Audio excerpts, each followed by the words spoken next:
Election మార్నింగ్లో భాగంగా 10 TV స్టూడియోలో చర్చలో పాల్గొంటున్నారు వైఎస్ఆర్ కాంగ్రెస్ పార్టీ అధికార ప్రతినిధి శివశంకర్ గారు, అలాగే టీఆర్ఎస్ నేత టీఎస్ చైర్మన్గా ఉన్న డాక్టర్ రాకేష్ గారు, ఇక విజయవాడ నుంచి లైవ్లో పాల్గొంటున్నారు టీడీపీ ప్రధాన కార్యదర్శి రామకృష్ణ ప్రసాద్ గారు, అలాగే మరి కాసేపట్లో విశాఖ నుంచి లైవ్లో జాయిన్ కాబోతున్నారు జనసేన నేత బొలిశెట్టి సత్యనారాయణ గారు.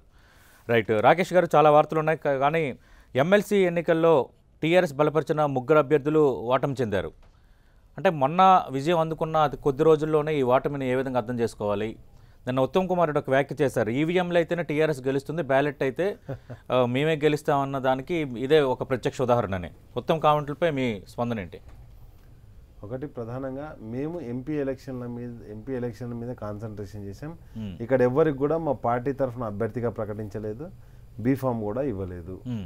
మేము ఈ ఎలక్షన్లకు దూరంగా ఉన్నామని ఫస్టే చెప్పడం జరిగింది. గెలుపుకోవటంలో గురించి మాకు దాంట్లోకి ఇన్వాల్వ్ కాలేదు.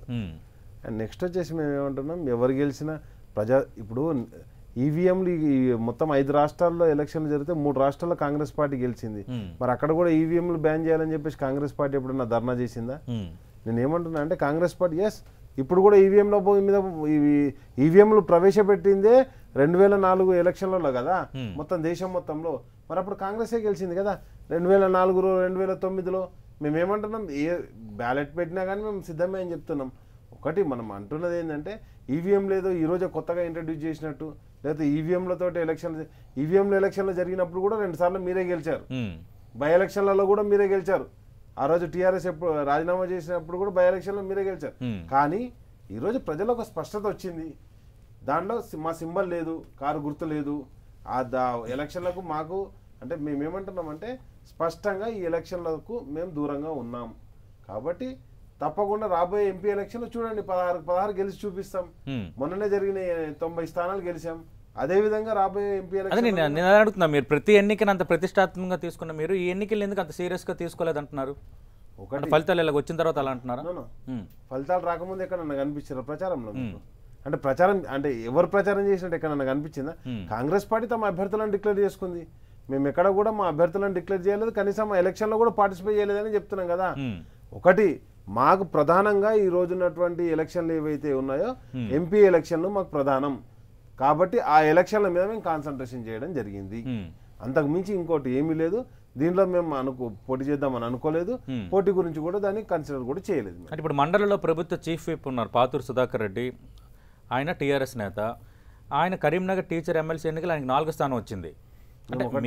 మీరు ఈసారి సీరియస్గా తీసుకోలేదని చెప్తున్నా, ఆయన ఖచ్చితంగా ప్రభుత్వ చీఫ్ విప్గా ఉన్నారు, టీఆర్ఎస్ నేతగా ఉన్నారు కదా సుధాకర్ రెడ్డి గారు. మేమేమని చెప్పామంటే ఎవరైతే అభ్యర్థులు ఉన్నారో వాళ్ళందరికీ కూడా ఈసారి పార్టీగా అభ్యర్థులను ప్రకటించరు, అభ్యర్థులుగా ప్రకటిస్తే మీరు పోటీ చేస్తారా పోటీ చేయరా అనేది మీ ఇష్టం. రైట్. మేము మాత్రం ఎట్టి పరిస్థితులలో కూడా పార్టీగా ఒక నిర్ణయం తీసుకున్నది. రైట్. ఆ నిర్ణయానికి కట్టుబడి, ఎందుకంటే ఏ ఎలక్షన్లు కానీ మనం అంటే దాంట్లో పార్టిసిపేట్ అయినప్పుడు గెలుపోవడంలో గురించి మనం బాధ్యత వహించాలి. అసలు దాంట్లో ఇన్వాల్వ్ కానప్పుడు గెలుపు నాది ఓటమి. ఈరోజు ఎలక్షన్లు జరుగుతున్నాయి, ఇక్కడ వైఎస్ఆర్సీపీ పోటీ చేయట్లేదు, లేకపోతే టీడీపీ పోటీ చేయట్లేదు, లేకపోతే జనసేన పోటీ చేయట్లేదు, వాళ్ళందరూ ఓడిపోయారు అందామా? అంటే పోటీ చేయకపోతే ఓడిపోయినట్ట కాదు కదా. నేను ఏమంటున్నానంటే జరుగుతున్న ఎలక్షన్లు అక్కడ కూడా ఏది ఆంధ్రాలో కూడా జరిగాయి, లోకల్ బాడీ ఎలక్షన్లు జరిగాయి, టీచర్ల ఎలక్షన్లు జరిగాయి. అక్కడ ఉన్న అధికార పార్టీ కూడా దేనిలో పార్టిసిపేట్ చేయలేదు. కాబట్టి ఈ రోజు ప్రధానంగా అందరి దృష్టి దేని మీద ఉన్నది? కేంద్రంలో ప్రభుత్వాన్ని ఏర్పాటు చేయాలంటే మనకు కావాల్సినటువంటి ఎంపీలు గెలిపించుకోవాల్సిన ఆవశ్యకత ఉంది కాబట్టి దాని మీద కాన్సన్ట్రేషన్ చేశారు. అంటే పార్లమెంట్ ఎన్నికలు ఉన్నాయి కాబట్టి దీన్ని అంత సీరియస్ గా తీసుకోలేదని నేను ఏమంటున్నా అంటే, నాట్ ఓన్లీ ఇక్కడనే కాదు, ఎమ్మెల్సీ ఎలక్షన్ ఆంధ్రప్రదేశ్ లో కూడా జరిగాయి. ఆంధ్రప్రదేశ్ లో కూడా అధికార పార్టీ ఎక్కడ పాల్గొనలేదు కదా. ఏమంటున్నా అంటే ఇవి 2 విభిన్నమైనవి. టీచర్స్ ఏది గ్రాడ్యుయేట్ ఎమ్మెల్సీల్లో ఎప్పుడు కానీ ఒకవేళ పోటీ చేసి ఉండి అభ్యర్థిని ప్రకటించి ఉంటే డిఫరెంట్ గా ఉండేది. ఇక్కడ అభ్యర్థులనే ప్రకటించే దానికి మీరు బాధ్యత వహిస్తారంటే ఎవరు బాధ్యత వహిస్తారు? అభ్యర్థిని ప్రకటించకపోయినా ఇప్పుడు సుధాకర్ రెడ్డి వద్దని చెప్పారు. నేను ఏమంటున్నా అంటే వద్దనే చెప్పారని చెప్పాను, స్పష్టంగా చెప్పాం. ఎవరిని అభ్యర్థులను పెట్టట్లేదని చెప్పాం. రైట్. ఇందిరా శోభన్ గారు ఉన్నారు ప్రస్తుతం కాంగ్రెస్ అధికార ప్రతినిధి. ఇందిరా శోభన్ గారు, పార్లమెంట్ ఎన్నికల నేపథ్యంలో ఈ ఎలక్షన్స్ మీరు సీరియస్ గా తీసుకోలేదు, 2 అఫీషియల్గా టీఆర్ఎస్ తరఫున ఎవరిని రంగంలో దించలేదు, మిగతా వాళ్ళందరికి సంబంధించి కూడా మీరు పోటీ చేయాలనుకుంటే పోటీ చేయండి కానీ పార్టీ మద్దతు ఉండదని చాలా స్పష్టంగా చెప్పాము. ఎందుకంటే ఇప్పుడు లోక్సభ ఎన్నికల్లో మిషన్ 16 సాధించడం, అక్కడ కీలక పాత్ర పోషించడం అనేది మా ముందున్న ఏకైక లక్ష్యం. దీన్ని అంత పెద్ద సీరియస్గా మేము తీసుకోవట్లేదు, దీనికి ఎందుకు మేము బాధ్యత వహించాలి? ఇది టీఆర్ఎస్ నేత రాకేష్ గారు అడుగుతుంది. మొన్న జరిగినటువంటి అసెంబ్లీ ఎన్నికల్లో పోస్టల్ బ్యాలెట్ అంతా కూడా టిఆర్ఎస్ కి వ్యతిరేకంగా వచ్చింది. ఆ విషయం కేసీఆర్ గారు తెలుసు. కాబట్టి ఎడ్యుకేటెడ్ ఓటర్స్ అంతా కూడా ఇవాళ మనం అంటే వ్యతిరేకంగా ఉన్నారన్నది చాలా క్లియర్ కట్ గా అర్థమైంది వాళ్ళకి. కాబట్టి ఈ పోని గెలిచిన తర్వాత కూడా ఈ 3 నెలల్లో వాళ్ళు చేసినటువంటి వ్యవహార శైలి పైన కూడా అటో ఇటో టిఆర్ఎస్ సానుభూతి పరులు కూడా ఇవాళ యాంటీగా టిఆర్ఎస్ కి ఓటు వేయాల్సి వచ్చింది ఫిర్యాయింపుల నేపథ్యంలో. అంటే తెలంగాణలో జరుగుతున్నటువంటి ఈ ప్రజాస్వామ్య కూని, రాజ్యాంగ కూని అన్నది ఎట్లా జరుగుతుందని చాలా క్లియర్ కట్ గా కళ్ళ ముందు కనబడుతుంది ఈ 1.5-2 months నుంచి. అసలు అభివృద్ధి వైపు అడుగులు కాకుండా ఇటువైపుకి ఎంతసేపు అధికారం అనే వ్యామోహంతో దీంట్లోనే వాళ్ళు కొట్టుమిట్టాడుతున్నారు. హలో ఇందిరా గారు, ఏం చెప్తున్నారు అంటే ఇవాళ ఎమ్మెల్సీ సుధాకర్ రెడ్డి ప్రభుత్వ విప్పుగా ఉండి పోటీ చేస్తే ఆయన మా వ్యక్తి కాదని చెప్పుకుంటే ఇంతకన్నా సిగ్గుచేయటమని ఉన్నదా? అసలు డిబేట్లల్లో మొత్తం పార్టీ తనే అన్నట్టుగా మీదేసుకొని చేసినటువంటి వ్యక్తికి 4వ స్థానం ఇచ్చారు ప్రజలు. అంటే ఆయన వ్యక్తిగా నేను విమర్శించట్లే. ఎందుకు అంటే ఆయన ఒక పార్టీ రిప్రజెంటేటివ్. పాపం ఆయన ఏం చేయలేడు. ప్రభుత్వము నుంచి ఏమి వాళ్ళు ఇనిషియేట్ తీసుకుంటున్నాయి కదా. ఇక్కడ కేసీఆర్ ఇనిషియేట్ తీసుకుంటేనే ఆయన ఇచ్చినటువంటి హామీలు కానీ ఆయన చెప్పినటువంటి పనులు కానీ ఏవైనా జరుగుతాయి. అవి ఎక్కడెక్కడ జరగట్లా. సో టీచర్లకు సంబంధించినట్టు సిపిఎస్ రద్దు అయి ఉండొచ్చు, పింఛన్ తర్వాత దానికి సంబంధించి ఇప్పుడు ఏమంటారు వాళ్ళకి ఇవ్వాల్సిన ఐఆర్లు అయి ఉండొచ్చు. ఇవి ఏవి కూడా చేయలేదు కేసీఆర్. కాబట్టి 100% అటు టీచర్ ఎమ్మెల్సీ తరపు నుంచి అక్కడ ఇక్కడ కరెక్ట్ బుద్ధి చెప్పారు. అట్ ద సేమ్ టైం మీరు జీవన్ రెడ్డి గారిని చూసినట్లయితే గ్రాడ్యుయేట్ ఎమ్మెల్సీ అందరూ కూడా అసలు దర్యాప్తులో కూడా 7,900 ఎక్కడ, 28,000 ఎక్కడ, అసలు ఎక్కడ ఉన్నదా? ఇది అంటే యాక్చువల్ గా మొన్న అసెంబ్లీ ఎన్నికల్లో కూడా ఇదే ఉండింది ప్రజల్లో. కానీ కొన్ని మా తప్పిదాలు ఉన్నాయి. At the same time ballot వస్తే రిజల్ట్ ఏముంటది అన్నది కూడా ఇక్కడ మనకి క్లియర్ గా అర్థమైంది. ఇంద్రశోభన్ గారు, అంటే మీరు కూడా గతంలో ఈవీఎంల ద్వారా ఎన్నికలకు వెళ్ళి విజయం సాధించిన సందర్భాలు ఉన్నాయి. ఉప ఎన్నికల్లో కూడా ఈవీఎంల ద్వారానే విజయం సాధించిన సందర్భాలు ఉన్నాయి. నిన్న మీరే కాదు మీ పార్టీ చీఫ్ కూడా ఒక వ్యాఖ్య చేశారు, ఈవీఎంలు అయితేనే టీఆర్ఎస్, బ్యాలెట్ అయితే కాంగ్రెస్ అని. అంటే ఒకటి ఇప్పుడు జరిగినట్టు ఇప్పుడు సోదరులు ఇంకో మాట అన్నారు, మన వరకు వస్తే ఒకలా మన వరకు కాకపోతే మరోలా అన్న వైఖరా? సతీశన్ ఒకటి ఇప్పుడు ఇందాక ఏమన్నారు సోదరులు ఏమన్నారు రాకేష్ అంటే ఈవీఎంల పైన ఎక్కడైనా ఇది వద్దు అని ధర్నాలు దీక్షలు చేశారని అడిగినారు. 23 పార్టీల రిప్రజెంటేటివ్ తోటి సెంట్రల్ ఎలక్షన్ కమిషన్ కి రిప్రజెంటేషన్ ఇవ్వడం జరిగింది. బ్యాలెట్ పెట్టండి, ఈవీఎం వద్దని. ఇప్పుడు నిజామాబాద్ లో చూడండి మీరు, ఎందుకు ఇవాళ అంతమంది రైతులు వేయాల్సి వచ్చింది? ఈవీఎం లో మీరు మోసం చేస్తున్నారు కాబట్టి బ్యాలెట్ రూపకంగా వెళ్లాల్సిన అవసరం అనివార్యం అవుతుంది. ఇంకొకటి తర్వాత అక్కడ ఉన్నటువంటి కాస్ట్ కూడా జెన్యూన్ కాస్ట్ రైతులకు సంబంధించి. నిన్న ఏమంటారు, బిడ్డకు ఒక స్ట్రోక్ ఇచ్చారు, ఇవాళ మొన్న బిడ్డకు స్ట్రోక్ ఇచ్చారు, నిన్న తండ్రికి స్ట్రోక్ ఇచ్చారు. ఇకనైనా వాళ్ళు రియలైజ్ కాకపోతే రేపు వచ్చే అంటే రేపు పార్లమెంట్ రిజల్ట్ కూడా ఇదే రకంగా ఉంటాయి. బ్యాలెట్ అయితే మీదే విజయం కాబట్టి నిజామాబాద్ లో మీరే గెలుస్తారనా? ఏదైతే అనుకుంటున్నా 16 రాదనా 100%. ఒక ఏమంటారు కారు సారు సర్కారు 16 సర్కారు అంటున్నారు కదా, కారు సారు 6 సర్కారుగా మిగిలిపోతారు. 6 సర్కారు రాదు, అది ఢిల్లీలో బేకార్ గా మిగిలిపోతుంది. అది అర్థం చేసుకోమన్న సోదరుని, ఎడ్యుకేటెడ్ యూనివర్సిటీ సోదరుని, వాళ్ళని మీదేసుకొని అంత మోయాల్సినటువంటి కాంగ్రెస్ పార్టీని బేకారు అని చేసిర్రా. కారు సర్కారు అని మేము చెప్తే బేకారు కాదని మిమ్మల్ని పక్కన పెట్టిర్రా. మీరు మాట్లాడే భాష మేము కూడా మాట్లాడచ్చు. అవన్నా అవక్క ఎలక్షన్లలో అసెంబ్లీ ఎలక్షన్ లో బేకారు అనే పక్కన పెట్టిర్రా. మీరు మహాకూటమి కూటమి కట్టినా ప్రజలు విశ్వసించలే కదా. ఇవాళ ప్రశ్నించే గొంతుక ఉండొద్దన్నావు, కానీ అదే ప్రశ్నించే గొంతుక కావాలని ఇవాళ ప్రజలు జీవన్ రెడ్డిని ప్రశ్నించే గొంతుకగా ప్రజలు తీర్పిచ్చిరు. అది తెలుసుకోండి మీరు ఫస్ట్. అసలు ఇది జెన్యూన్ గా ప్రజల్లో ఉన్నటువంటిది, జెన్యూన్ ఇది ప్రజల్లో ఉన్నటువంటి మాత్రాన అది కాదు. నివురు కప్పిన నిప్పుల్లాగా ఏదో ఒక రోజు అది ఎగిసి పడుతుంది, తొందరపడాల్సినటువంటి అవసరం లేదు. అదే మీరు అన్నట్టు అది ఎగిసి పడాలంటే ముందు పార్లమెంట్ అసెంబ్లీ ఎన్నికలకి ఇంకా 4 సంవత్సరాలు 9 నెలలు ఉంది. Right, okay, up to you. రేపు పార్లమెంట్ రిజల్ట్ ఇట్లానే ఉంటాయి, దీంతో ఏ మాత్రం సంశయపడాల్సినటువంటి అవసరం లేదు. ఓకే, 90 స్థానాల్లో ఎగిసిపడ్డాక రైట్.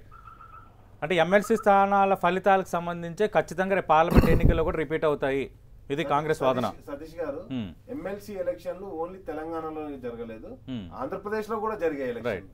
అక్కడ కూడా ఎక్కడ కూడా ఎవరు కూడా అధికార పార్టీలు అభ్యర్థులను పెట్టలేదు. అధికార పార్టీలు కావచ్చు, ప్రతిపక్ష పార్టీలు కావచ్చు. ఈ రోజు ఇక్కడ ఓడిపోయారు కాబట్టి కాంగ్రెస్ పార్టీ తమ అభ్యర్థులను పెట్టుకున్నారు. నేనేమంటున్నా అంటే ఓడిపోయిన వాళ్ళని తీసుకొచ్చి అక్కడ పెట్టుకుంటే సరే వాళ్ళ ఆ ఎలక్షన్లు మాకు అవసరం లేదని చెప్పేసి మేము ఓన్లీ ఎంపీ ఎలక్షన్ మీద కాన్సన్ట్రేషన్ చేశాం. కాబట్టి మేము ఒకటే చెప్తున్నాం, దానికి వాళ్ళ విజయంగా వాళ్ళు చెప్పుకుంటా అంటే మేము వద్దనట్లేదు. కానీ అంతేకాని మేము లేని ఎలక్షన్లు మేము విజయం సాధించండి, ఒక్కలే పరిగెత్తి నేను నెంబర్ 1 వచ్చినా అనుకుంటే అనుకోని, దానికి మేము బాధ్యులమ్మా. మేమేమంటున్నాం, ప్రజలు మొన్న స్పష్టమైన తీర్పు ఇచ్చారు, 90 స్థానాలు గెలిపించారు. ఇప్పుడు కారు సర్కార్ అని మేము చెప్పాం, మరి బేకారు అని చెప్పేసి కాంగ్రెస్ వాళ్ళని పక్కన పెట్టిరా? అది కాదు కదా, ఆ లాంగ్వేజ్ నేను కూడా మాట్లాడొచ్చు కదా. ఎవరు మాట్లాడినా కరెక్ట్ కాదు. నేను ఏమంటున్నా అంటే అక్క మాట్లాడింది కాబట్టి నేను మాట్లాడుతున్నా. కాబట్టి నేను ఏమంటున్నా అంటే ప్రజలకు ఎవరు కావాలి, ఎవరు బేకార్ కావాలో ప్రజలు నిర్ణయించారు. మన అసెంబ్లీ ఎలక్షన్ లో, ఎంపీ ఎలక్షన్ లో కూడా అదే నిర్ణయం తీసుకుంటారు. ఇప్పుడు ఒక్క స్థానానికే నువ్వు అట్లా ఎమ్మెల్సీ స్థానానికి అట్లా అంటే మరి 90 స్థానాలు గెలిచిన మేమేమనాలి? కాబట్టి నేను ఒకటే అంటున్నా, కాంగ్రెస్ పార్టీని ప్రజలు తెలంగాణ ప్రాంతంలో తిరస్కరించారు. ప్రజలు కాంగ్రెస్ పార్టీ మాకు వద్దు అని చెప్పేసి వాళ్ళను పక్కన పెట్టడం జరిగింది. కాబట్టి వాళ్ళు ఎన్ని మాటలు చెప్పుకున్నా గానీ ఇప్పుడు మళ్ళీ ఓడిపోయిన ఎమ్మెల్యే అభ్యర్థులకి అంతటా ఎంపీ స్థానాలు. అంటే ఇప్పుడు కాంగ్రెస్ పార్టీ విమర్శలు ఎలా ఉన్నా, మీరు చెప్తున్న వివరణ ఎలా ఉన్నా, జనరల్ కాంటెస్ట్ మనం చూస్తే ఇప్పుడు పోల రవీందర్ ఆయన టీచర్ ఎమ్మెల్సీగా ఉన్నారు, టీఆర్ఎస్ పార్టీకి అనుకూలంగా ఉన్నారు. రెండు పాతూరు సుధాకర్ డైరెక్ట్గా మండల చీఫ్ విప్గానే ఉన్నారు.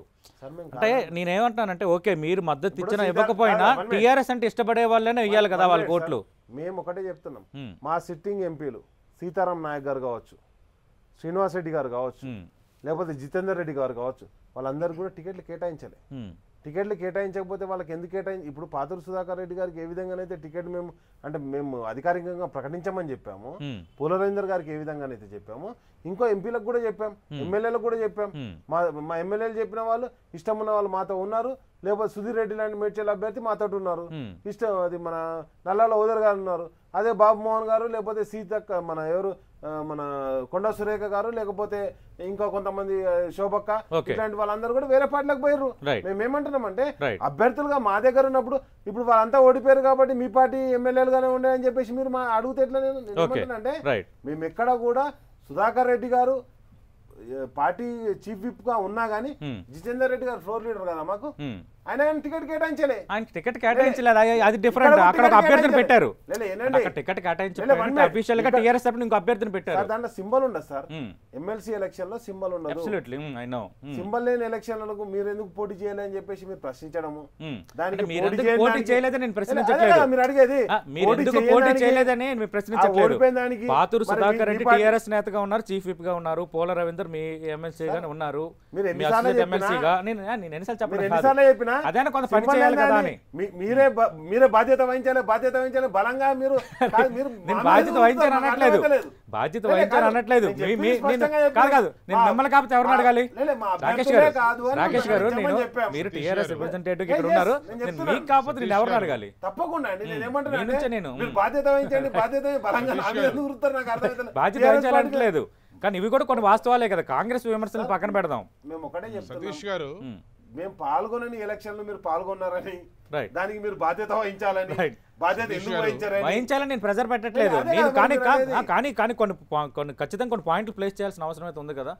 దానికి నేను మీ దగ్గర నుంచి వివరణ తీసుకునే ప్రయత్నం చేస్తున్నాను. మా కాన్సంట్రేషన్, మా కన్సర్న్ లేనటువంటి వాటిని మీరు ఇది భరించాలి. రామకృష్ణ ప్రసాద్ గారు సతీష్ గారు ఒక్క మాట మాట్లాడండి సార్. ఇప్పుడు దీనిలో ఒకటి సార్, అంటే రాకేష్ గారు చెప్పేది వారు ఇట్లా పోటీ పెట్టలేదని. అయితే ఇప్పుడు మాకు కూడా జరిగింది వాస్తవమే, వారు చెప్పినట్టుగా ఈ ఎన్నికలు జరిగినాయి. ఇప్పుడు నేనే గ్రాడ్యుయేట్ ఎమ్మెల్సీకి పోటీ చేద్దామని చెప్పని అన్నీ కూడా ప్రిపేర్ చేసుకున్న తర్వాత చంద్రబాబు గారు పార్టీ పరంగా పోటీ చేయొద్దని నిర్ణయం తీసుకోవడం జరిగిందని నన్ను చెప్పారు. చెప్తే సరే పార్టీ పరంగా కాకపోతే మామూలుగా పోటీ చేయొచ్చు కదండి, పార్టీ క్యాండిడేట్ కాదు కదా అంటే, నువ్వు పోటీ చేయొద్దు, ఎందుకంటే నువ్వు పోటీ చేస్తే ఆ విజయమైన వ్యక్తిగతమైన పార్టీ లీడర్గా నువ్వు ఎస్టాబ్లిష్ అయి ఉన్నావు కాబట్టి, పార్టీ లీడర్గా ఎలివేట్ అయి ఉన్నావు కాబట్టి తెలుగుదేశం పార్టీనే గెలిచింది ఓడింది అని అంటారు అని చెప్పి ఆయన స్పష్టంగా చెప్పారు. నేను ఇక్కడ ఎందుకు అంటున్నానంటే ఆ మాట సరే, నేను వాళ్ళు ఈ ఎన్నికల్లో ఓడిపోయింది, ఒక ఎన్నికల్లో ఓడిపోగానే అయిపోయింది అనే మాట నేను అన్న ఈరోజు, లేదంటే ఏదో అద్భుతాలు వాళ్ళు ఏదో బ్రహ్మాండంగా మనం 90 సీట్లు గెలిస్తే తెలంగాణ అంతా వాళ్ళకి రాసి ఇచ్చేశారనే మాట కూడా నేను అంగీకరించను. కానీ ఇక్కడ నేను అనేది ఏంటంటే సార్, ఇప్పుడు పార్టీ నాయకుడిగా ఎవరైనా సరే ఎలివేషన్ అయినటువంటి నాయకుడు నుంచుంటే ఖచ్చితంగా పార్టీనే ఓడిపోయిందనే మాట అంటారు సార్. అక్కడ వీళ్ళు తీసుకోవాల్సింది ఏంటంటే ఆ రోజు ఆ డెసిషన్ మేకింగ్ లోనే తీసుకొని ఉండాల్సింది. అంటే ఇప్పుడు నేను ఉంచున్నాను సార్, నేను ఓడిపోతే ఏమంటారు, తెలుగుదేశం పార్టీనే ఓడిపోయింది అనే మాట అంటారు. కానీ రామకృష్ణ ప్రసాద్ తెలుగుదేశం పార్టీ వద్దంటే నుంచున్నాడు, ఓడిపోయాడు అనేది పెద్దగా అది బయటికి ఎస్టాబ్లిష్ కాదు సార్. అది నేను చెప్పేది ఇక్కడ. కాబట్టి సుధాకర్ రెడ్డి గారు, రవీంద్ర గారు ఇద్దరు కూడా చిరపరిచితులు టీఆర్ఎస్ పార్టీ నేతలుగా. సరే, వాళ్ళు వ్యక్తిగత హోదాలో నుంచున్నప్పటికీ కూడా, పార్టీ అధికారికంగా వాళ్ళని నిలబెట్టనప్పటికీ కూడా, బట్ వాళ్ళ పార్టీనే ఓడిపోయింది అనేటువంటి మాటే ఉంటుంది. కాబట్టి దాన్ని సద్విమర్శగానే తీసుకోవచ్చు రాకేష్ గారు. దాన్ని ఏమి పెద్దగా డిఫెండ్ చేయాల్సిన అవసరం కూడా ఉంటుందని నేను అనుకోను. రైట్. ఇంకా వేరే టాపిక్లోకి వెళ్దాం. శివశంకర్ గారు, నిన్న జమ్మూ కాశ్మీర్ మాజీ సీఎం చేసిన వ్యాఖ్యలు ప్రధాన వార్తలు హైలైట్ అవుతున్న దాదాపు అన్ని పత్రికల్లో. 1500 కోట్లు ఇస్తాను, నాకు సీఎం పదవి కావాలని కాంగ్రెస్కు జగన్మోహన్ రెడ్డి ఆఫర్ చేశారు వైఎస్ రాజశేఖర రెడ్డి మరణించినప్పుడు. ఈ మాటలు నాతోనే స్వయంగా అన్నారని నిన్న ఆయన ఒక బాంబు పేల్చారు. సార్, ఒక్కసారి ఈ నేపథ్యం ఏదో తీసుకుంటే ఇది జరిగి దాదాపు వాళ్ళు చెప్పినట్టు 2009వ సంవత్సరంలో 10 ఇయర్స్ అవుతా ఉంది. ఆ 10 ఇయర్స్లో కడప ఉప ఎన్నికలు ఎప్పుడైతే కాంగ్రెస్ పార్టీకి రాజీనామా చేసి బయటకు వచ్చి వైఎస్ఆర్ కాంగ్రెస్ పార్టీ పెట్టుకున్న తర్వాత ప్రచారానికి వచ్చినటువంటి అప్పుడి ఆంధ్రప్రదేశ్ ఇన్ఛార్జి మాజీ ముఖ్యమంత్రి మన ఆజాద్ గారు ఏమన్నారండి, జగన్మోహన్ రెడ్డి గారు వద్దంటే వెళ్ళారు, మా దగ్గర ఉంటే క్యాబినెట్ మినిస్టర్ చేసేవాళ్ళము, తర్వాత ముఖ్యమంత్రిని చేసేవాళ్ళము అన్నారు. తర్వాత దిగ్విజయ్ సింగ్ గారు 18 ఉప ఎన్నికలు జరిగినప్పుడు ఏమన్నారండి, రాజశేఖర రెడ్డి బిడ్డ మా బిడ్డ, తొందరపడి వెళ్ళిపోయారు, ఈరోజు ఎన్ని కష్టాలు పడుతున్నాడో, మా దగ్గర ఉంటే ఇప్పుడు కాకపోయినా తర్వాత ఎప్పటికైనా ముఖ్యమంత్రి అయిండేవాడు అన్నారు. ఎవరు? కాంగ్రెస్ పార్టీ, ఆంధ్రప్రదేశ్ ఇన్ఛార్జీలు, రాష్ట్రంలో కానీ దేశంలో కానీ ఇంతకుముందు ముఖ్యమంత్రిగా చేసిన వాళ్ళు, రాహుల్ దూతలు, అప్పుడు సోనియా దూతలు. ఓకే, ఇంకోటి ఏంటంటే శంకర్రావు గారు ఏం చెప్పారు, డి శ్రీనివాసరావు గారు అప్పుడు పిసిసి అధ్యక్షులుగా ఉన్నారు. పిసిసి అధ్యక్షులుగా ఉన్నవారు ఏం చెప్పారు, సాక్షాత్తు ప్రెస్ విలేకరులతో మాట్లాడుతూ, జగన్మోహన్ రెడ్డి గారు తొందరపడ్డారు, అనవసరంగా కేసులు వేసుకున్నారు, ఉండింటే ఇక్కడ ఉండేది కాదు కదా అన్నారు. అంటే కాంగ్రెస్ కోరోళ్ళు, కాంగ్రెస్ లో అప్పుడు చేసిన వాళ్ళు, కాంగ్రెస్ అధ్యక్షత వహించిన వాళ్ళు. తర్వాత అప్పుడు ఎక్కడున్నారండి నా ఫరూక్ అబ్దుల్లా గారు? తెలియదు, ఎక్కడున్నారో తెలియదు. నాకు తెలిసి పార్ట్నర్గా ఉన్నారో కాంగ్రెస్ లో అప్పుడు, ఈయన ఎగ్జిస్టెన్స్ ఉందో లేదో, ఆయన ఏమైనా కేంద్ర మంత్రిగా ఉన్నారో, లేకపోతే ఆయన ఏమైనా ఆంధ్రప్రదేశ్ వ్యవహారాలు ఏమైనా చూసుకుంటే వాళ్ళేమో, ఇది కలలో తెలియదు. ఈరోజు ఎన్నికలలో ఖచ్చితంగా ఓడిపోతున్నాడు చంద్రబాబు నాయుడు అనేసి, ఏం సార్ ఖచ్చితంగా ఓడిపోతున్నారనేసి అనేక అంశాల మీద, తన యొక్క పరిపాలన మీద కాకుండా, తన యొక్క మేనిఫెస్టో మీద కాకుండా, తన యొక్క ప్రోగ్రెస్ రిపోర్ట్ మీద కాకుండా, కేవలము ప్రాంతాలను రెచ్చగొట్టి ఒక వ్యక్తి క్యారెక్టర్ని అసాసినేట్ చేసేసి దాని మీద ఎన్నికలకు వెళ్ళి లబ్ధి పొందాలనేటువంటి దుర్బుద్ధితో ఉన్నారు. ఫరూక్ అబ్దుల్లా ఏంటండి, నిన్నటి వరకు మనం వీళ్ళు చెప్పే ప్రకారము ఆయన జాతీయ నాయకులు, మమతా బెనర్జీ జాతీయ నాయకురాళ్ళు. జాతీయ నాయకుడైనటువంటి ఫరూక్ అబ్దుల్లా స్థాయి ఎలా వచ్చిందంటే, ఒక జాతి నాయకుడు అయ్యాడు, ఒక ముస్లింలకు ఒక వర్గానికి నాయకుడయ్యి తన స్థాయిని దిగజార్చుకొని వచ్చేసి ముస్లింలు అత్యధికంగా ఉన్నటువంటి కడప, కర్నూలులో ప్రచారం చేయించుకొని ఆ విధంగా ఓట్లను తీసుకోవాలా చంద్రబాబుకు అనేటువంటి నీచ స్థాయికి దిగజారినటువంటి ఒక ఫరూక్ అబ్దుల్లా అనేటువంటి థర్డ్ గ్రేడ్ లీడర్ ఈ రోజు మాట్లాడము. ఇంకోటండి, వాళ్ళ పత్రిక ప్రకారమే తర్వాత అఖిలేష్ యాదవ్ వస్తారట, తేజస్వి యాదవ్ వస్తారట, ఎక్కడ నెల్లూరు లాంటి యాదవ ప్రాంతాల్లో తిరుగుతారట. తర్వాత కేజ్రీవాల్ వస్తారంట, విశాఖపట్నంలో తిరుగుతారంట నార్త్ ఇండియన్ ఓట్స్ కోసము. మమతా బెనర్జీ వస్తారంట, బ్రాహ్మణ ఓట్స్ అట. అంటే చంద్రబాబు స్థాయి ఎంత దిగజారిపోయింది ఎన్నికల్లో అంటే, జాతీయ నాయకుల్ని ఒక జాతి నాయకులుగా దిగజార్చి పబ్బం గడుపుకోవడానికి. ఏమండి ఫరూక్ అబ్దుల్లా గారు, మీరు అన్నారు కదా, అంటే వాళ్ళు రావడానికి మనం తప్పుపట్టాలా? అంటే వాళ్ళ స్టేట్మెంట్స్ అనేది ఒక యాంగిల్, వాళ్ళు రావడం అనేది మరో యాంగిల్. ఇప్పుడు మనం కూడా మిగతా రాష్ట్రాల్లో ఎన్నికలు జరిగేటప్పుడు తెలుగు ప్రాంతాల ప్రజలను అడ్రస్ చేయడానికి ఇక్కడ నుంచి కూడా కొంత నాయకులు వెళ్తారు. అక్కడ కూడా తెలుగు ఎక్కువగా మాట్లాడే వాళ్ళు, తెలుగు ఎక్కువ మంది ఉన్న వాళ్ళ ప్రాంతాల్లో అటు కాంగ్రెస్ తరపున కానీ తెలుగుదేశం తరపున కానీ ప్రచారాలు చేస్తారు. కర్ణాటక ఎన్నికలకు సంబంధించి తెలుగుదేశం పార్టీ మీరు ప్రచారం చేశారు, వైఎస్ఆర్ కాంగ్రెస్ పార్టీ కూడా బెంగళూరు సిటీలో ప్రచారం చేశారు. తప్పులేదు, ప్రచారం తప్పులేదు. ఆయన జాతీయ నాయకుడు అయినటువంటి దిగజార్చుకున్నటువంటి వైనము ఎక్కడైతే ముస్లింలు ఉన్నారో అక్కడే తిరిగేసి ఆ ఓట్లను చేసి చంద్రబాబు లబ్ధి చేయించడానికి ఆయన జాతీయ నాయకుడు ప్రొజెక్ట్ చేయట్లేదు, ఒక జాతి నాయకుడు అయ్యాడు, ఒక థర్డ్ గ్రేడ్ లీడర్ అయిపోయారు కదా. నిజంగా ఇది 10 సంవత్సరాల నుంచి ఎందుకు ఇలా మాట్లాడలేదు? ఎన్నిసార్లు చంద్రబాబుతో కలవలేదు, ఎన్నిసార్లు కాంగ్రెస్ లో ఉన్నారు, 15,000 కోట్లు ఏదో తీసుకున్నది. దిగజారిపోయినటువంటి ఫరూక్ అబ్దుల్లా అనే థర్డ్ గ్రేడ్ లీడర్ చెప్పలేదు. తప్ప గులాం నబీ ఆజాద్ ఆరో స్టేట్మెంట్ శంకర్రావు చేసేది తప్ప, డిఎల్ రవీంద్ర చేసేది తప్ప. నేను అదే అడుగుతున్నాను రామకృష్ణ ప్రసాద్ గారు ఈ 10 ఏళ్ళు గుర్తుకు రాలేదా? 1500 కోట్లు ఆఫర్ చేస్తానన్న విషయాన్ని ఎందుకు ఫరూక్ అబ్దుల్లా చెప్పలేకపోయారు? ఫరూక్ అబ్దుల్లాకి కాంగ్రెస్ తో సంబంధం ఉందా? రెండు ప్రధానంగా వైఎస్ఆర్ కాంగ్రెస్ పార్టీ ప్లేస్ చేస్తున్న మూడో అంశం ఏంటంటే, ఆల్రెడీ అప్పుడు ఇన్ఛార్జిగా ఉన్న గులాం నబీ ఆజాద్ కానీ ఆ తర్వాత ఇన్ఛార్జిగా ఉన్న దిగ్విజయ్ సింగ్ కానీ వీళ్ళు చాలా స్పష్టంగా చెప్పారు, ఉంటే భవిష్యత్తు బాగుండేది, అవసరమైతే సీఎం కూడా అయ్యేవారని ప్రకటనలు కూడా చేశారు. ఇవన్నీ చేస్తున్నప్పుడు ఇప్పుడు కేవలం ఓటమి భయం నేపథ్యంలోనే తెలుగుదేశం పార్టీ ఈ ట్రిక్స్ ప్లే చేస్తోంది. ఇది శివశంకర్ గారు చేసిన వ్యాఖ్య.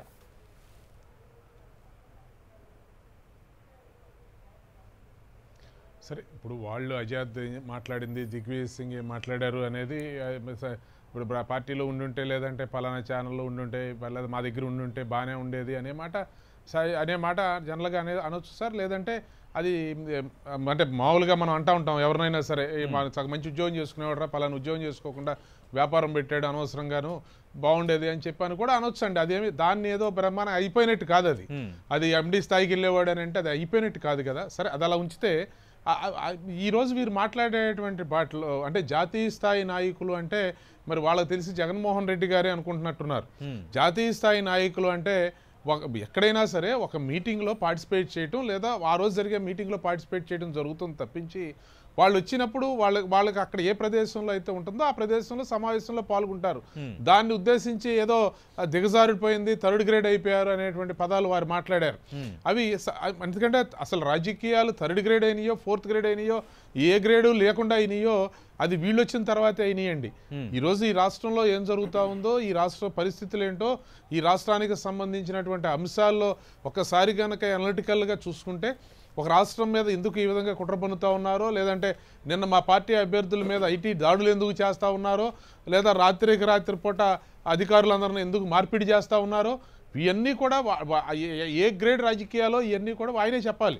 అవన్నీ ఇక్కడ ప్రజల దగ్గరికి వెళ్ళి ప్రజలకి చెప్పి ప్రజలకి వివరించి ప్రజాస్వామ్యంలో వాళ్ళని ఒప్పించటమే రాజకీయం అంటే. వాదులను తీసుకొచ్చి ప్రచారం రాష్ట్రంలో తిప్పట్లేదు, కుట్రదారులను ఈ రాష్ట్రం మీద ప్రయోగించట్లేదు. మేము మాకు మద్దతు ఉన్నటువంటి లేదా మాకు అలయన్స్లో ఉన్నటువంటి రాజకీయ పార్టీలను తీసుకొచ్చి ఆ ప్రతినిధులను తీసుకొచ్చి ప్రచారం చేస్తూ ఉన్నారు. ప్రతినిధులు మాకు మద్దతుగా వస్తూ ఉన్నారు. దానిలో వీరు కనపడినటువంటి తప్పేంటో నాకైతే అర్థం కావట్లేదు సతీష్ గారు. ఇప్పుడు దానిలో వచ్చారు, ప్రచారం చేస్తున్నారు, ప్రజలకి చెప్తున్నారు. మీరంతా ఉలికిపాటు పడిపోయి అంత కంగారు పడిపోయి అన్ని రకాలైన మాటలు మాట్లాడే నేను చూసాను. వైసీపీ నాయకులు కొంతమంది ప్రెస్ మీట్ పెట్టి ఫరూక్ అబ్దుల్లా గారి గురించి మాట్లాడకూడనటువంటి పదాలు అంటే అసలు ఎలా దిగజారిపోయినాయి అంటే సార్ సతీష్ గారు, అంటే ఒకవేళ ఒక కాని మాట అన్నారు లేదా లేని మాట అన్నారు అనుకోండి, దాన్ని ఖండించే విధానం ఉంది. ఎలాంటి పదాలంటే లుచ్చా ఇలాంటి పదాలని అంటే ఎక్కడ ఫరూక్ అబ్దుల్లా ఏం మాట్లాడి వాళ్ళు అసలు వాళ్ళు చేసిన పోరాటం ఏంటి, జాతీయ స్థాయిలో వాళ్ళు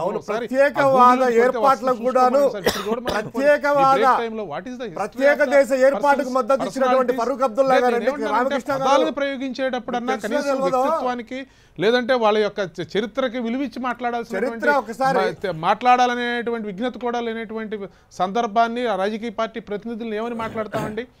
ఈ రోజు ఏం జరిగింది? తెలుగుదేశం పార్టీకి మద్దతుగా జాతీయ స్థాయిలో ఉన్నటువంటి నాయకులు ప్రచారం చేస్తూ ఉన్నారు. దానిలో ఏమైనా తప్పుందా? వాళ్ళు వచ్చి వివరించారు, దానిలో ఏమైనా తప్పుందా? అంతిమంగా నిర్ణయం తీసుకునేది ప్రజలు. ఒకవేళ నిజం కాకపోతే ప్రజలేమీ నమ్మరు కదండి. అందరికంటే ప్రత్యేకంగా ఎన్నికల సమరంలో నేను 30 సంవత్సరాలు 28 సంవత్సరాల నుంచి ఉన్నాను. 91 నుంచి I'm doing election politics. Satish గారు, ప్రజలు ఎప్పుడూ కూడా మనకంటే విజ్ఞతగా ఆలోచించి నిర్ణయం తీసుకుంటారు. మనం ఒకే యాంగిల్ ఆలోచిస్తాం, వాళ్ళు 10 సందర్భాలను ఆలోచిస్తారు. 57 సీట్లు ఇచ్చిన కేజ్రీవాల్ తర్వాత వచ్చిన ఎన్నికల్లో 1 సీట్ ఇవ్వకుండా చేశారు. 57 సీట్లు కేజ్రీవాల్కి ఇచ్చారు. 65లో ప్రజలు చాలా విజ్ఞతగా తీసుకుంటారు సార్. ఏదో మాట్లాడాలి కాబట్టి మాట్లాడేయడం. రామకృష్ణ గారు ఇందాక చెప్పినట్టు ఏదో ఒక మేనేజర్ పోతే ఒక ఉద్యోగం చేస్తుంటే బయటికి వెళ్ళినప్పుడు బాగుంటుందని చెప్పన్నారు అని ఇలాంటి మాటలు అన్నారు, కోట్ చేస్తున్నారు కదా. అంటే గులాం నబీ ఆజాద్ ఆ రోజు రాష్ట్ర ఇన్ఛార్జిని కాదనేసి లేదా కాంగ్రెస్ వాళ్ళు కాదనేసి ఫరూక్ అబ్దుల్లా ఏమైనా ముఖ్యమంత్రి స్థానం నిర్ణయించేటువంటి స్థాయిలో ఆ రోజు ఉన్నారా? ఈ రోజు అవన్నీ అబద్ధాలు కదా, ఎందుకు 10 ఏళ్ళ నుంచి చెప్పలేదంటే దానికి చెప్పకుండా మిగతాదంతా మాట్లాడుతున్నారు రామకృష్ణ గారు. ఎవరైనా కాంగ్రెస్ లో గులాం నబీ ఆజాద్ అనేటువంటి వ్యక్తి కానీ రాష్ట్ర వ్యవహారాల ఇన్ఛార్జీలు కానీ ముఖ్యమంత్రి నిర్ణయిస్తారు కాంగ్రెస్ పార్టీలో. అలాంటి వాళ్ళకి కాకుండా ఫరూక్ అబ్దుల్లా అంటే బ్రోకరేజ్, అప్పుడు ఫరూక్ అబ్దుల్లా ఏ బ్రోకరేజ్ చేశారు నిజంగా 10 సంవత్సరాల నుంచి ఎందుకు చెప్పలేదు? అది జరిగితే వాళ్ళు కాంగ్రెస్ చెప్పరా? కాంగ్రెస్ లో ఆ రోజు గులాం నబీ ఆజాద్ స్టేట్మెంట్ కూడా నేను మాట్లాడతాను ఒకసారి. వైఎస్ హెలికాప్టర్ ప్రమాదంలో మరణించినప్పుడు జగన్ నాతో చెప్పిన మాటలు గుర్తుకొస్తున్నాయి. జగన్ తనకు సీఎం పదవి ఇస్తే పార్టీకి 1500 కోట్లు ఇస్తామన్నారు. జగన్ది ధనంతో ఏదైనా సాధించవచ్చనే మనస్తత్వం అని నాకు అప్పుడు అర్థమైంది. చేసిన వ్యాఖ్య అది చెప్పాలి. కాంగ్రెస్ పార్టీకి ఇస్తారా? ఆయన చేసిన స్టేట్మెంట్ తర్వాత ఆ ఫ్లోలో భాగంగా కాంగ్రెస్ అని చెప్పారు. వ్యక్తిగతంగా ఆయన యొక్క క్యారెక్టర్ ని హననం చేయడము, వ్యక్తిగతంగా క్యారెక్టర్ అసాసినేట్ చేయడమే చంద్రబాబు యొక్క లక్ష్యము. లేకపోతే 10 సంవత్సరాల నుంచి ఏ రోజు చెప్పిన వ్యక్తి ఈ రోజు ఇంకోటి అంటున్నారు యాదృచ్ఛికంగా తిరుగుతారు, తప్పు లేదని. తప్పు లేదు, ఎవరైనా ఎక్కడైనా తిరగచ్చు సార్. 2012వ సంవత్సరం మీరు చూసుకోండి ఒకసారి చరిత్ర గమనిస్తే, ఇదే జగన్మోహన్ రెడ్డి గారు ఉప ఎన్నికల్లో పోటీ పెట్టినప్పుడు ఇదే కాంగ్రెస్ తెలుగుదేశం కలిసేసి అప్పుడు ఒక మంత్రులు పెట్టి చేసి డిఎల్ రవీంద్రారెడ్డిని పోటీ మీద పెట్టినప్పుడు ఇదే తీసుకొని వచ్చేసి ప్రొద్దుటూరులో దగ్గరికి రఘువీరారెడ్డి తీసుకొచ్చి యాదవల్లో మొత్తం అంతా చేసినట్టే ఈ రోజు వాళ్ళు చేసేయాలనేటువంటి ప్రయత్నం చేస్తా ఉన్నారు. ప్రాంతీయ వైషమ్యాలను రెచ్చగొట్టే విధంగా, కులాలను రెచ్చగొట్టే విధంగా చేస్తా ఉన్నారు.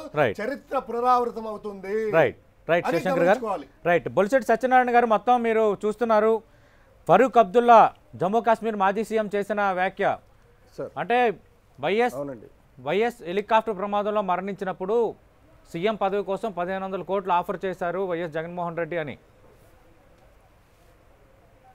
నమ్ముతున్నారా? అవునండి,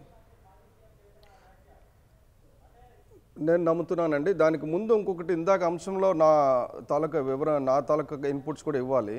ఆ ఈవీఎం గురించి టీఎస్ఆర్ పార్టీ అతను నెక్స్ట్ మన ఇది చెప్పారు కదా కాంగ్రెస్ వాళ్ళు. బేసిక్ ఏంటంటే ఈవీఎం 2004లో కాంగ్రెస్ ఇంట్రడ్యూస్ చేసినప్పుడు బీజేపీ ఒక పెద్ద పుస్తకం రాశారు, జీవీఎల్ నరసింహారావు గారు, అసలు ఈవీఎంలో హ్యాక్ చేయవచ్చు, మాకు అన్యాయం అయిపోతుందని. కానీ కాంగ్రెస్ ఇంట్రడ్యూస్ చేసినప్పుడు ఉన్న టెక్నీషియన్స్ అందరూ కూడా మంచి వాళ్ళు అవడం వల్ల వాళ్ళు ఈవీఎం హ్యాకింగ్ గురించి ఆలోచించాల. బట్ ఈవీఎంస్ అనేవి కెన్ బి హ్యాక్డ్. అంటే ఇప్పుడు ఏటీఎంలో వెళ్తున్నాం కదా, మన డబ్బులు పెట్టి తీసేస్తే ఇంకోటి తీసేస్తున్నారు. ఇదేంటంటే technically it can be hacked. అందు గురించి సుప్రీంకోర్టు కూడా ఏం చేసిందంటే 50% వీవీప్యాట్ ప్రతి వాడు ఓటు వేసిన తర్వాత చూసుకునే అవకాశం 50% మిషన్స్కి ఇమ్మని చెప్పింది. ఇప్పుడు ఈవీఎంతో ఉంటే గెలుస్తారా గెలవరా అంటే అది హ్యాక్ అయితే గెలవరు, హ్యాక్ కాకపోతే గెలుస్తారండి. నేను చాలా క్లియర్గా చెప్తున్నాను. ఎందుకంటే ఈవీఎంలో ఫాల్ట్ ఉండదు, ఈవీఎంని హ్యాక్ చేసే విధానం ఉంది. ఆ హ్యాక్ చేసే విధానం వీళ్ళు కనిపెట్టారు, అది ఆల్రెడీ డెమాన్స్ట్రేట్ చేశారు. అది ఎన్ని ఈవీఎంస్ వాళ్ళు హ్యాక్ చేస్తారన్న దాని మీద ఎన్నికలు ఎంత ప్రభావం పడుతుంది అనేది ఉంటుంది. దీని మీద ఫర్దర్ డిబేట్కి పోదలుచుకోలేదు, just I want to place it. Second thing ఏంటంటే దీని గురించి నేను ఒక 2 రోజుల క్రితం నేను చెప్పాను ఏమంటే, ఈ జగన్మోహన్ రెడ్డి గారు చేసిన పైరవీలు ఇంకొక పైరవి గురించి కూడా నేను సందర్భంలో చెప్పడం జరిగింది. ఆయన స్వయంగా వచ్చి ఒక పెద్ద ఆయనతో మాట్లాడుతున్నప్పుడు నేను అక్కడ ఉన్నాను, మేము ముగ్గురు ఉన్నామని. అప్పుడు ఇదే శంకర్ గారు అదే డిబేట్లో అన్నారు, మీకు ఏం స్థాయి ఉంది కాంగ్రెస్లో అని. కాంగ్రెస్లో ఎవరికి ఏ స్థాయి ఉంటుంది అనేది ఇప్పుడు వైసీపీలో ఎవరికి ఏ స్థాయి ఉన్నది పైకి తెలియదండి. టీవీలో కనబడే వాళ్ళు అక్కడ ఉండరు, అక్కడ ఉన్న వాళ్ళు ఎవరికి కనబడరు. వాళ్ళకి సపోర్టర్స్ ఉంటారు. ఇప్పుడు కేసీఆర్ గారికి నాకు బ్రహ్మాండమైన పరిచయం ఉంది.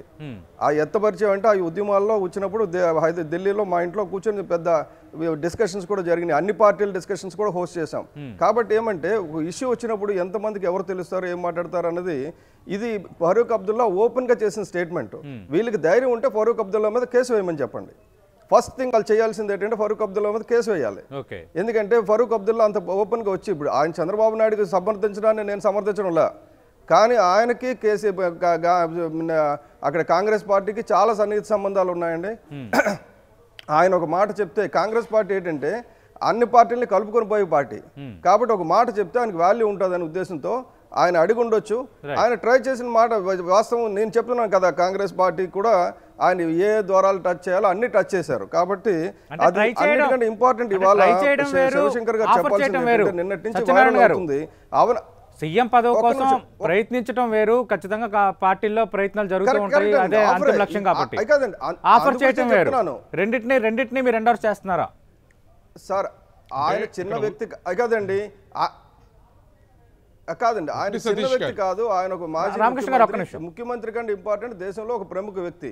ఆయన ఒక వర్గానికి పెట్టి మాట్లాడడం కూడా కరెక్ట్ కాదు. ఇంకొకటి శివశంకర్ గారిది నా సూటి ప్రశ్న అండి. నిన్నటి నుంచి వైరల్ అవుతుంది. ఈ జగన్మోహన్ రెడ్డి ర్యాలీ అయిన తర్వాత బైక్ వాళ్ళకి డబ్బులు పంచుతూ వచ్చిన వీడియో నిన్నటి నుంచి వైరల్ అవుతుంది. వీళ్ళు డబ్బులు రాజకీయం చేస్తున్నారు అనడానికి జగన్మోహన్ రెడ్డే కాదండి, ఆయన ర్యాలీలు కానీ ఆయన యాత్రలు కానీ అన్ని కూడా డబ్బులు పంచుతూ నిన్న వచ్చిన వీడియో వైరల్ అయింది. ఆ వీడియో గురించి ఒక వివరణ ఇమ్మని చెప్పండి. అవనిగడ్డ ప్లేస్ కూడా నేను చెప్తున్నాను, కావాలంటే వీడియోని ఇప్పుడే మీకు మళ్ళీ పంపిస్తాను. ఖచ్చితంగా అవి కూడా మాట్లాడదాం. ఖచ్చితంగా అవి కూడా మాట్లాడదాం. సత్యనారాయణ గారు ఖచ్చితంగా అవి కూడా మాట్లాడదాం. స్మాల్ నేషనల్ కాన్ఫరెన్స్ నాయకుడు, జమ్మూ కాశ్మీర్ మాజీ ముఖ్యమంత్రి ఫరూక్ అబ్దుల్లా చేసిన ప్రకటన, అలాగే నిన్న ఎన్నికల సంఘం ఏపీ రాష్ట్ర ఇంటెలిజెన్స్ చీఫ్ ఏబీ వెంకటేశ్వరరావుతో పాటు మరో 2 జిల్లాల ఎస్పీలపై బదిలీ వేసిన అంశంపై 10 టీవీ న్యూస్ మార్నింగ్లో చర్చ కొనసాగుతుంది. ఎలక్షన్ మార్నింగ్లో. రైట్ శివశంకర్ గారు, అంటే ఈ తరహా ప్రయత్నాలు చేసిన మాట వాస్తవం, ఎక్కడ చేయలేదని చెప్పలేమని టీఆర్ఎస్ జనసేన నేత సత్యనారాయణ గారు అంటున్నారు. సార్ ఒకటి, ఇదంతా కూడా రాజకీయం చేసేసి 10 సంవత్సరాలు ఎప్పుడో జరిగింది, అది ఏం జరిగింది తెలియదు. 10 సంవత్సరాలు ఒకవేళ నిజంగా జరిగితే ఒక వ్యక్తిగతంగా జగన్ టార్గెట్ చేసేసి ఎంతమంది చూసారో తెలుసు. గులాం నబీ ఆజాద్ వీళ్ళిద్దరు స్నేహితులు కదా, ఆయనకు ఇన్ఫ్లుయెన్స్ ఉంటే చెప్పరా? ఇదంతా ఏం లేదు సార్. ఒక వ్యక్తిని క్యారెక్టర్ అసాసినేట్ చేసేసి ఒంటరిగా చేసేసి జనాలలో అభివృద్ధి చూసి ఓట్లు వేయరని తెలిసిపోయింది, తన అభివృద్ధి చేయలేదనేసి ఏదో అందరు నాయకులు తీసుకొని వచ్చేసి గల్లీలలో తిప్పుతూ ఏదో చేద్దామనేటువంటి ఆయన మాట్లాడింది నిరాధారం అయితే, ఆయన మాట్లాడింది తప్పే అయితే కేసు వేయొచ్చు కదా, కేసు పెట్టచ్చు కదా అని సత్యనారాయణ గారు సవాల్ విసురుతున్నారు. సార్ కేసులు లీగల్ ప్రక్రియ కొనసాగుతాయి. 1,00,000 మంది 1,00,000 అంటుంటారు జగన్మోహన్ రెడ్డి గారి మీద. ప్రతి ఒక్కరిని కూడా వెళ్ళాలి. ఇప్పుడు బొలిశెట్టి సత్యనారాయణ ఏదో ఉన్నారు, నేను ఉన్నాను అది చేసి బొలిశెట్టి సత్యనారాయణ మీద కేసు పెట్టాలి. ఇదంతా కూడా కాదు సార్. రాజకీయాల్లో మేము ప్రజలు నమ్ముకున్నాము, ప్రజలకు తెలుసు ఎవరేంటి ఏంటనేసి. ఇంకోటి సార్, ఫరూక్ అబ్దుల్లా గారు వచ్చారు, ఇది చేశారు, ఏదో ఇట్లా 1,500 కోట్లు అంటున్నారు కదా. నిజంగా మేము ఎక్స్పెక్ట్ ఏం చేసామంటే, ఫరూక్ అబ్దుల్లా జాతీయ నాయకుడు, మీరు చెప్పినట్టు కాదనలేదు, ఒక ఇన్ఫ్లుయెన్స్ చేస్తారు. ఈరోజు జమ్మూ కాశ్మీర్ ఎన్నికలు జరుగుతాయంటే జమ్మూ ఎన్నికలు కదా ఆయన కాన్సన్ట్రేట్ చేయట్లేదు. ఇక్కడికి వచ్చారు ఎందుకు? తన యొక్క చంద్రబాబుని ఏదో గెలిపించుకుందాము అనేసి వీళ్ళు బతిమాలు కూడా వచ్చారు. వచ్చినప్పుడు ప్రత్యేక హోదాకు నా మద్దతు ఉంటుంది, మేము పార్లమెంటులో కానీ ఇస్తాము, ప్రత్యేక హోదా గురించి ఆయన యొక్క మాట రాలేదే.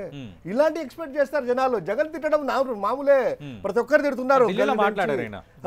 ఇప్పుడు నిన్న సార్, నేను ఆంధ్రప్రదేశ్ వచ్చినప్పుడు ప్రత్యేక హోదా నేను ఉంటాను, రాష్ట్ర సమస్యలు నేను మాట్లాడతా అనేసి రేపు వచ్చే మమతా బెనర్జీ కానీ అఖిలేష్ యాదవ్ కానీ వీళ్ళందరూ వచ్చినప్పుడు ప్రత్యేక హోదా మేము ఇస్తాము, ప్రత్యేక హోదా మద్దతు ఇస్తామన్నటువంటి మాట చెప్పించాలి. కానీ జగన్ తిట్టడంతో ఏమొస్తుంది సార్?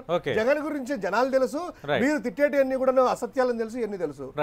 అది విషయం సార్. ఇవన్నీ దాంతో కూడా ఏమీ కరిగిపోయేది లేదు. ఓటమి అనేది అంగీకరించినారు, అంగీకరించే ఈ యొక్క కుయుక్తులు పొందుతా ఉన్నారు.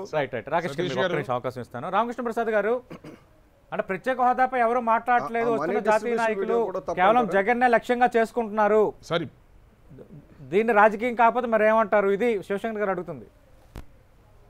అంటే వాళ్ళకి అవగాహన లేదేమనుకుంటున్నాను సార్. నేను అనేది సార్, ప్రత్యేక హోదా గురించి ఆల్రెడీ జాతీయ స్థాయిలో కాంగ్రెస్ పార్టీ నిర్ణయం తీసుకుంది. అదేవిధంగా అదే రకమైనటువంటి నిర్ణయం ఉంది. వస్తున్నా సార్, దానికే వస్తున్నా సార్. అన్ని పార్టీలకి కూడా దాని మీద ఏదైతే జాతీయ స్థాయిలో అలయన్స్ ఉందో అలయన్స్ లో ఉన్నటువంటి అన్ని రాజకీయ పార్టీలు దానికి మద్దతు ఇచ్చి డిఫరెన్సియేషన్ లేదు, డీవియేషన్ లేదు. ఇక మీరు మాట్లాడేది ఇందాక మీరు తీసుకున్న సబ్జెక్ట్ అయితే అధికారులకు సంబంధించిన బదిలీలు ఈ రాష్ట్రాన్ని ఒక ప్రయోగశాల చేస్తా ఉన్నారు. ఈ రాష్ట్రం మీద విషం చిమ్ముతా ఉన్నారు, వివక్ష చూపిస్తా ఉన్నారు.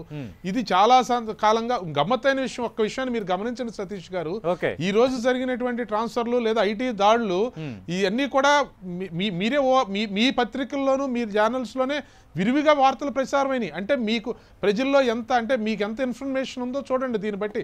అంటే ఎంత బయట అంటే వాళ్ళు నిర్లజ్జగా నిస్సిగ్గుగా ఇలా చేస్తామని చెప్పే చేస్తున్నారు.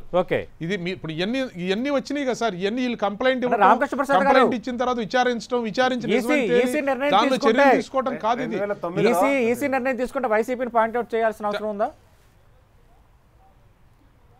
నిర్ణయం తీసుకుంది ఈసీ కదా, అంటే ఒకరు ఫిర్యాదు ఇచ్చినప్పుడు అది రూఢి పరచుకోకుండా ఈసీ నిర్ణయం తీసుకుంటుందా? ఏదైతే జరుగుతా ఉన్నాయో సార్, ఇప్పుడు ఐటీ దాడులు,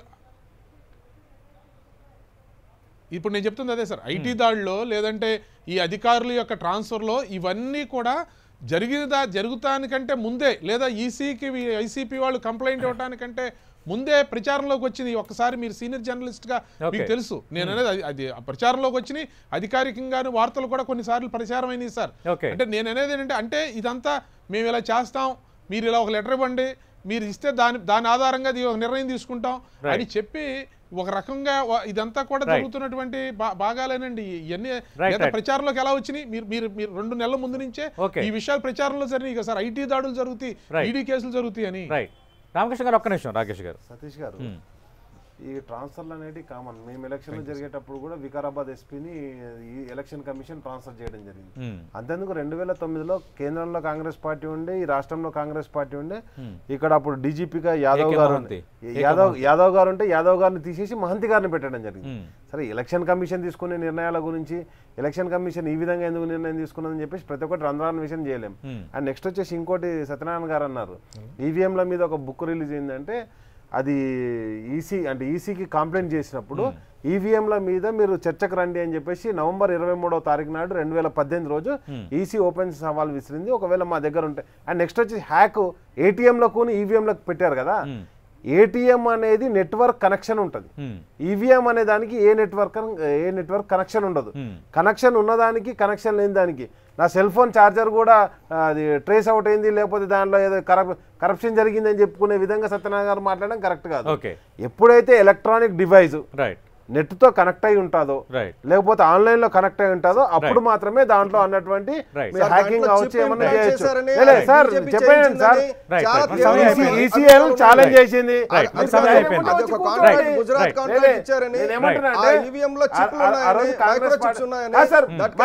జనసేన మీ నాయకుడు పవన్ కళ్యాణ్ గారు ఆ రోజు యువరాజ్యానికి అధినేతగా ఉన్నాడు. ఆ డీల్ ఎంతకైనా కూడా చెప్పండి సార్. మరి మీరు అన్నింటిలో నేను ఉన్నానని చెప్పారు కదా సత్యనారాయణ గారు. అన్ని చర్చల్లో నేను ఉన్నానంటే పవన్ కళ్యాణ్ గారు ఆ రోజు ఏది జనసేన మాటలు చెప్పి వచ్చారు. మీరు రాజకీయాలకు 6 నెలల ముందు ఎందుకు వెళ్ళారు ఎలక్షన్ కి?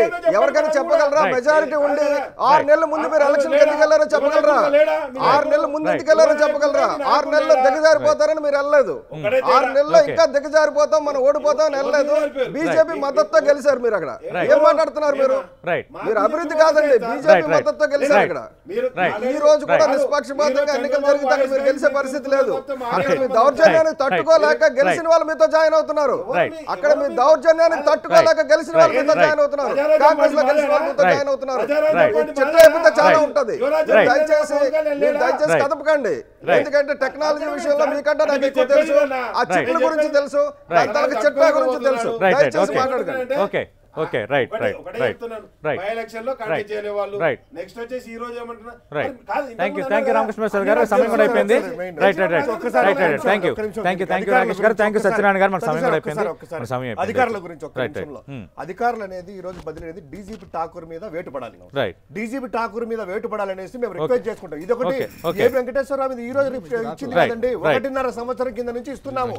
ఆయన ఫిరాయింపు ఎమ్మెల్యేలు కూడా కొనుగోలు పాత్ర అనేసి ఇంకా డీజీపీ ఠాకూర్ ని తీసేయాలనేటువంటి ఎన్నికల కమిషన్ అప్పీల్ చేసుకుంటున్నాము. Right right thank you. చర్చలో పాల్గొన్నందరికీ టెంటివ్ తరపున ప్రత్యేకంగా కృతజ్ఞతలు. ఎన్నికలు సమీపిస్తున్న కొద్దీ మాటలు తోటాలు పేలుతున్నాయి. అటు నేతలు చేస్తున్న ఆ వ్యాఖ్యలు కొన్ని సంచలనం అవుతున్నాయి. వాటికి మిగతా పార్టీలు వివరణ ఇచ్చుకునే పనిలో ఉన్నాయి. అయితే ఎవరి పక్షం అనేది ప్రజలకు పూర్తి స్థాయిలో అవగాహన ఉన్న ఈ నేపథ్యంలో రేపొద్దున ఏం జరగబోతుందన్నది ఆసక్తికరం. ఇది వాటి ఎలక్షన్ మార్నింగ్.